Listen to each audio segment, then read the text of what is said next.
911 operators of Reddit, what's the most disturbing or scary call you ever received?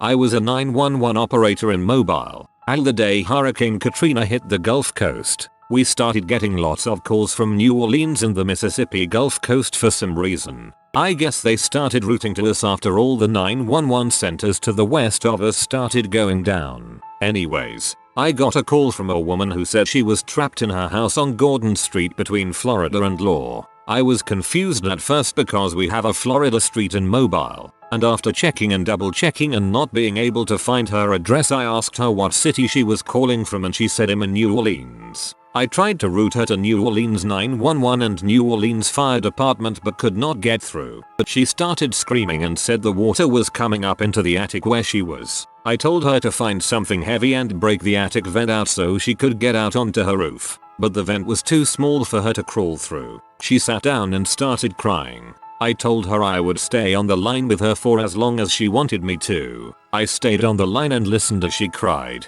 prayed, cussed, and prayed some more. A little while later I could hear her struggling to keep her head and phone above water. Then the phone went dead. To this day I don't know if she lived or died. I quit 911 3 months after Katrina. My uncle lives in a hurricane zone, and after Katrina I made him put a wrecking bar in his attic. He won't move or evacuate. Thank you for staying on the line with that woman. Throwaway as my place really doesn't like us talking about work outside of work. Had a call for a brother who killed his other brother with a hammer. The pick part, while the victim's little daughter was watching. The daughter called us from another room and told us her daddy's eye fell out. Pert was apprehended. Daughter taken by relative. Had to smoke after that one, and I don't even smoke. I had a woman call in who was hiding in her closet and told me her ex-boyfriend was breaking into her house. She told me that they had a violent history. I got her information and told her to do what she needed to do to stay safe and leave the line open no matter what. While officers were en route, I heard him come in through a window and start beating her. He heard sirens coming and took off. Luckily, since she left the line open, I was able to let the officers know when he took off and they caught him near the apartment. I think the worst part was the 2 minutes after he left. I sat there listening to the woman weeping and not being able to comfort her because she was too far away to hear me. It really upsets me that someone can think this way. This woman is obviously terrified of you, seemingly wants nothing to do with you, seemingly defenseless, and this person's mindset is to play into that. To show her why she needs to be afraid. To purposely hurt her emotionally and physically. It's sick and saddening. 1979 NYC. Got a call from a crying child, a little boy, saying his mom and dad were fighting and his dad said he was going to throw the mom out of the window. I could hear a terrible fight going on in the background. Woman screaming, things breaking, man yelling, etc. The poor kid didn't know his address. We didn't have the technology for call it and would have to use reverse telephone books. A trace would take forever. Anyway, while I'm trying to get the address, I hear a horrific scream and glass breaking. A few seconds later, the other operators in the room are getting calls about a woman lying in the courtyard who came out of a window. Very sad. Worst of all is that I am sure someone else in this apartment building must have heard this fight, but no one called for help until it was too late. Poor kid. Working 911 in NYC during the 70s 80s was a nightmare. The city had a very high crime rate and crap technology. As someone who grew up with domestic violence, no one does call 911, ever.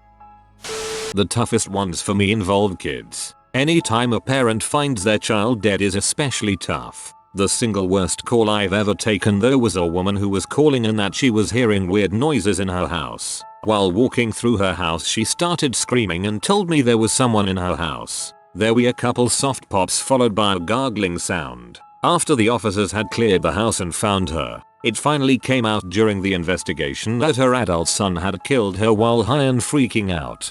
Gunshots don't sound like you'd think on the phone. They're rather soft. It's an eerie sound. Something so violent being so soft that if you aren't paying attention you can miss it.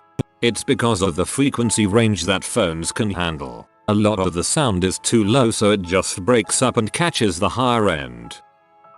In true Reddit style, I'm not quite the intended target of this question as I don't actually answer the calls myself, but my job does involve me listening to a lot of them after they've happened. The one that sticks with me the most was a man who was paralyzed from the waist down and had phoned up to tell us that he was midway through attempting to amputate his own legs at the thigh using nothing but a hacksaw and a Stanley knife. He'd laid newspaper down on the floor and everything, in an attempt not to get blood on the carpet. Naturally, not long into the call he passed out due to blood loss. Grim stuff.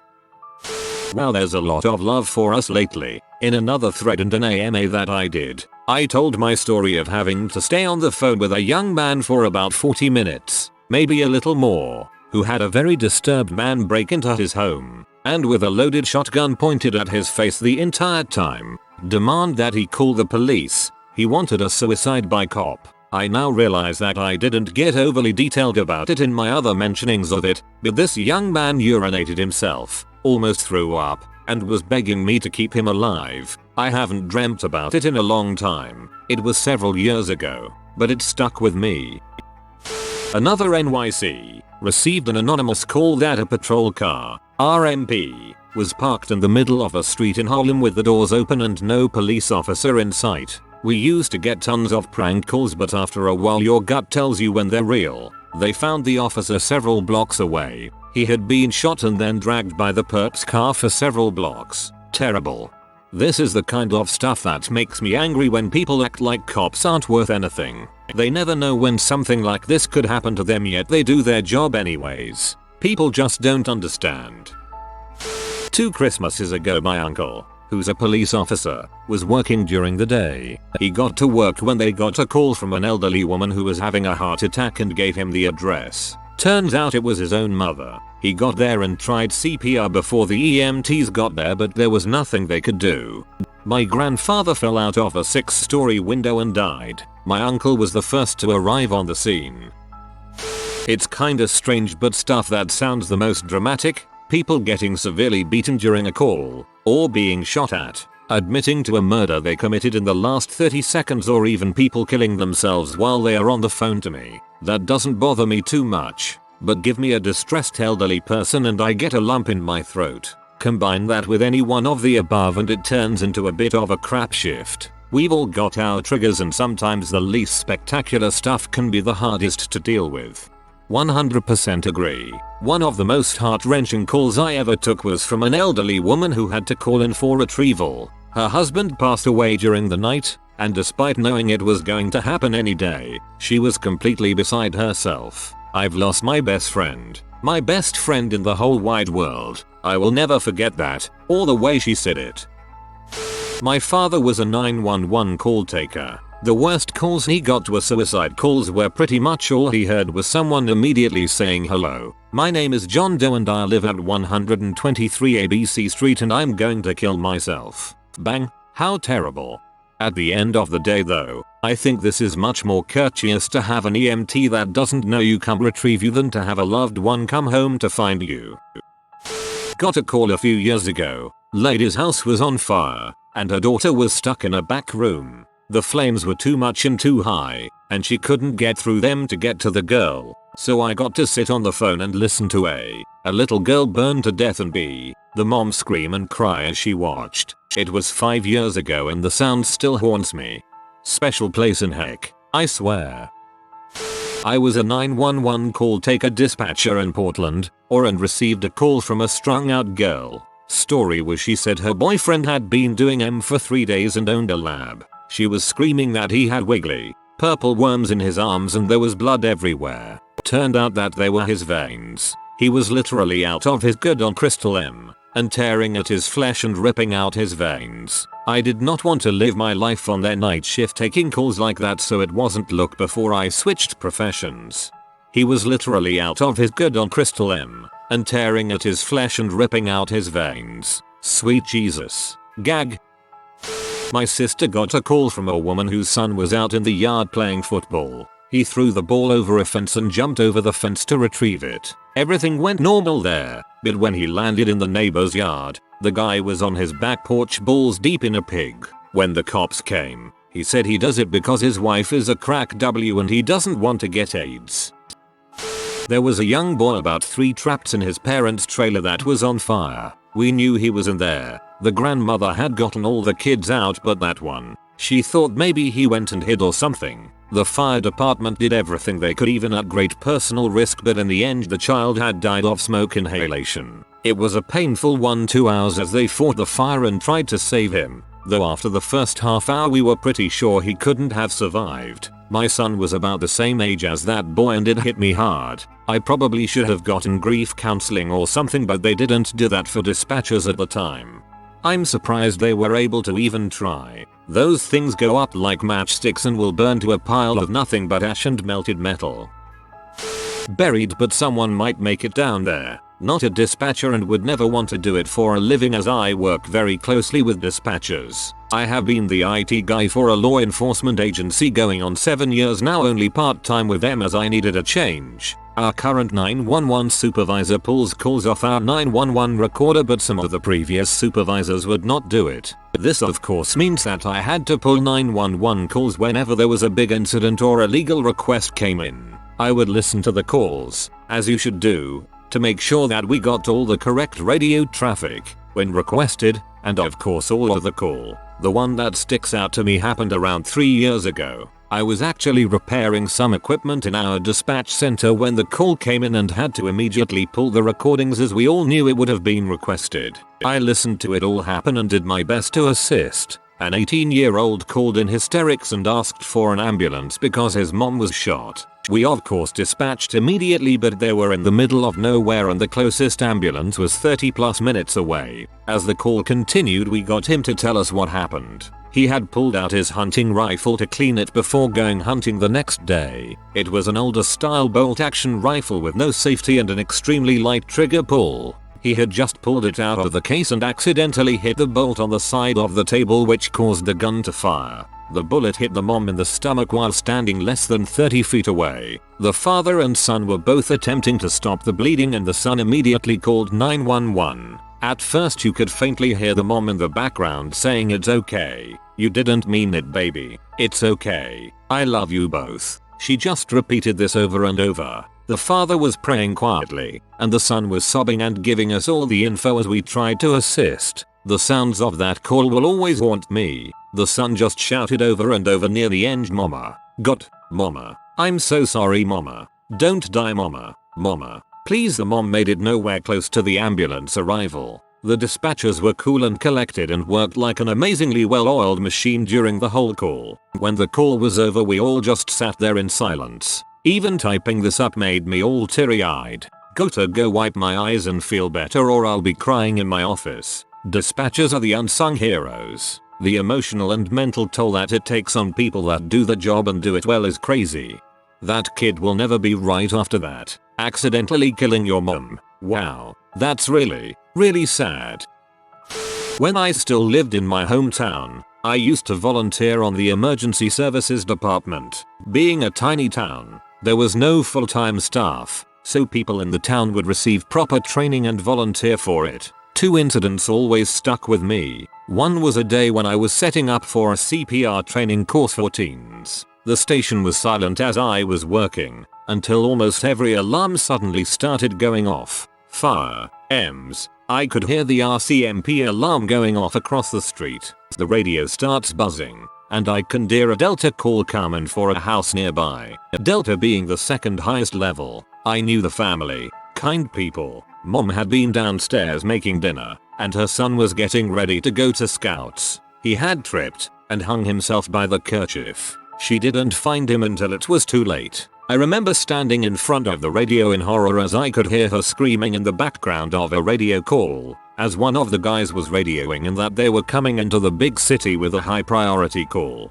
My father is on both fire and EMS, and was there. He said that all he could think the entire time was we left muddy footprints on their clean carpet. He called my mom in tears, asking her to hurry by and to vacuum it up before the family got home. The other is less tragic, and more just nerve-wracking. Was driving in from school one day. Radio goes off. I hear the words, "We have a potential echo level call. Prepare for potential evacuations. West side." It was November, and usually there would be a thick blanket of snow. So far, there was none. Someone, in their infinite stupidity, had thrown a lit cigarette butt out of their car window into a nearby ditch. Nothing but farm fields for miles outside our town. and all of it was on fire. It took the fire departments of 3 towns and some pretty amazing bravery to get that fire under control. It took 2 days, and by the end of it, 2 farmsteads had burned down, and our town was under threat of evacuation for the whole time. My stepdad's a firefighter and he told this story to me and my sister about 5 years ago and it stuck with me. As a firefighter he also attends car crashes to help cut people out, etc. The story he told us was that he was called to a lorry and car collision, which never end well really. In the car were 3 adults and 1 young girl about 6-7. If memory serves me right, it was the family friend driving, with the others in the back with the little girl in the middle back seat. They crashed into a lorry and the car went under it, decapitating all the adults but missing the girl. She had to sit in that car, surrounded by the decapitated bodies of her family and friend for around 4 hours before they could get her out. He also told us about how when brains are splattered across the windscreen it reminds him of raw mints. I guess when you deal with that stuff a lot you grow kind of immune to it. That poor girl, I'm sure her life was never the same after experiencing that. I don't know how it could be. That would traumatize me forever. As a 911 dispatcher, please read the following. This question is great on Reddit, and even in a personal question with a close friend. But please, please, please, do not ask this question in public, and especially at any social format. Many of us dispatchers have very difficult calls that can linger with us for years. It can be hard to talk about, and in front of a group gathering, it can induce anxiety. Just bear that in mind. Thanks. Like asking a soldier if he has killed anyone. Want PTSD to hit way mega super hard? I didn't think so. Not a 911 operator but my aunt is. The call she hated the most was trying to coach a new mother to give CPR to a 5-week-old that died while she was still on the line before paramedics could get there. I do actually work for a 911 center. The call that has stuck with me the most was a call for 2 unconscious toddler twin girls. The mom called frantically because both weren't breathing. I stayed on the phone until help arrived but there wasn't much we could do. The full story, which we rarely get by the way, is that the family went to bed early in the morning. The twins woke up and got up about 2 hours before mom. The 8-year-old took them to her bed and covered them with a blanket, causing them to both suffocate. The real disturbing part is that by the time the officers and paramedics got there, the mom had changed their clothes and rubbed baby oil on them to give them that life look. No criminal charges filed. Whoa, that's horrible. That 8-year-old is going to be a mess. My grandmother was a fire dispatcher a long time ago since she passed away in the early 90s, so this likely predates 911 service. She told me a story about a call that she received from a parent whose house was on fire. Neither parent had gotten their child out of the house and she was pleading her to get the fire depth there quickly since the fire was too bad to go back in. Suffice to say the child did not make it. I can't even imagine the guilt that the couple had and the blame that they shared or even blaming each other for not grabbing their child. I can't imagine that their relationship was plain sailing after something like that equals.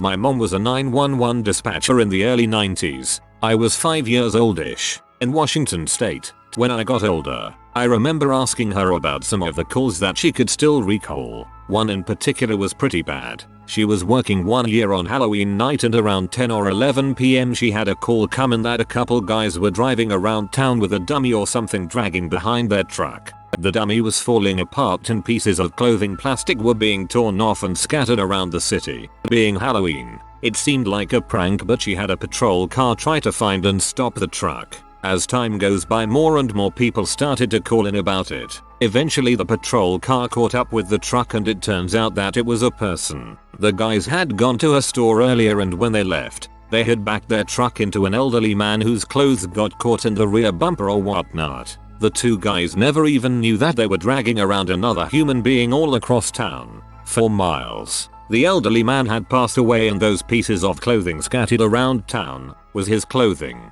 flesh, and body parts. Still gives me chills. I was a criminal justice major in college and as one of my summer jobs internships I was a non-emergency dispatcher at a 911 center. I was surprised about the number of emergency calls I got on the non-emergency lines. A couple of examples. An old guy mad at the minority kids playing in the street in front of his house threatened to go outside with his shotgun and confront their mom because the police were taking too long to come answer his complaint. A lady called saying she found a guy passed out in her driveway and wanted to know if she should ignore it or if we should send an ambulance. We sent an ambulance. The one that sticks with me though is an elderly lady calling saying that her grandson and husband were burning trash in the backyard and something exploded and her husband was on fire. Her grandson was 8-9 years old and couldn't do anything about it. When the fire dep got there, they said his skin was like melted plastic and as soon as they tried to get him on the backboard, it came off exposing all his organs, etc. He died en route to the hospital. Grandson watched everything. For me, it was a lady calling to say she was just raped and beaten. Someone had broken in her house. Followed by, "Oh my god, he's back. Help," then the line goes dead. I send officers for an active home invasion. Have them standing by. She was lying. Her boyfriend had broke up with her for cheating on him, and she threatened to call police if he left. He did, and she followed through. She got arrested. That's a special level of crazy. XGF's mom is an operator. Call early Sunday morning from a 6-year-old girl saying there was a man in the backyard making a lot of noise. She said the man had her parents and they both weren't moving. The little girl said the man knew she was in the house and he told her to call the police. She then said the man was coming inside. The phone fell to floor ground and that was the end of the call. Still gives me the chills. Lots of unanswered questions. For some reason, of all the awful things in this thread, this one made me feel absolutely sick. If you are new to the channel, you can subscribe. I publish new videos every day. Until then, check another video.